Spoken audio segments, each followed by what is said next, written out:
Amalia dari kelas 42 akuntansi. Di video ini saya akan memaparkan sedikit mengenai materi bab 1 sampai bab 5 mata kuliah pemeriksaan akuntansi 1. Yang pertama, bab 1, perencanaan penetapan strategi audit menyeluruh. Pada bab 1 ini ada aktivitas-aktivitas dalam perencanaan, yaitu yang pertama, aktivitas awal perikatan terdiri dari penerimaan atau keberlanjutan hubungan dan surat perikatan audit.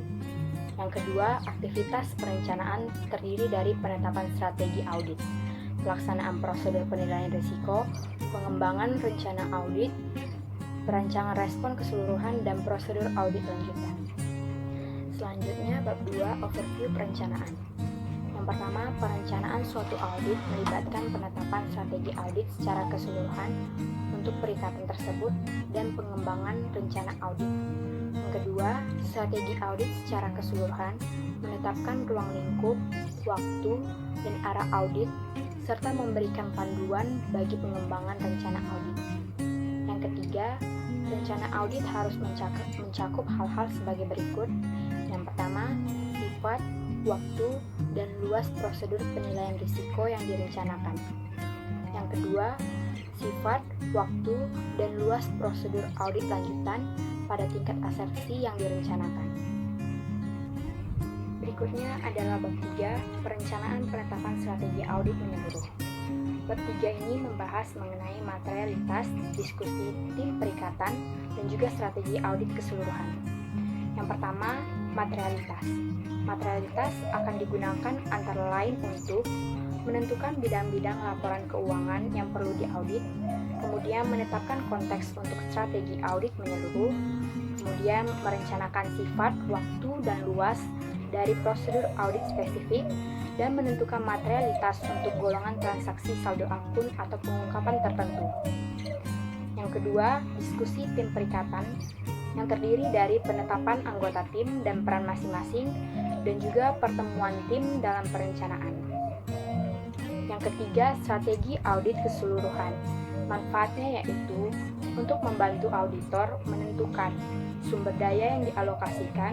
Yang kedua, jumlah sumber daya yang dialokasikan untuk area audit tertentu. Kemudian menentukan kapan sumber daya tersebut dialokasikan dan bagaimana sumber daya tersebut dikelola. Kemudian bab 4, perencanaan pengembangan rencana audit. Penetapan rencana audit rinci. Yang pertama, melaksanakan prosedur penilaian risiko. Yang kedua, mengikhtisarkan hasil penilaian risiko. Yang ketiga, merancang respon atas risiko yang dinilai dan mengembangkan rencana audit yang responsif.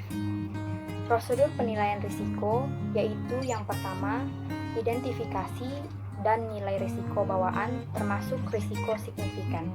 Yang kedua, identifikasi dan nilai risiko pengendalian.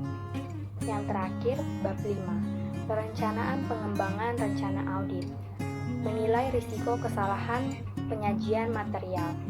Yang pertama, auditor harus mengidentifikasi dan menilai risiko kesalahan penyajian material. Yang kedua, risiko kesalahan penyajian yang diidentifikasi dan dinilai tersebut harus didokumentasikan. Yang ketiga, risiko kesalahan penyajian material sama dengan risiko bawaan dikali risiko pengendalian. Demikianlah sedikit pemaparan saya tentang materi bab 1 sampai bab 5 mata kuliah pemeriksaan akuntansi 1. Apabila ada kesalahan, mohon dimaafkan. Terima kasih.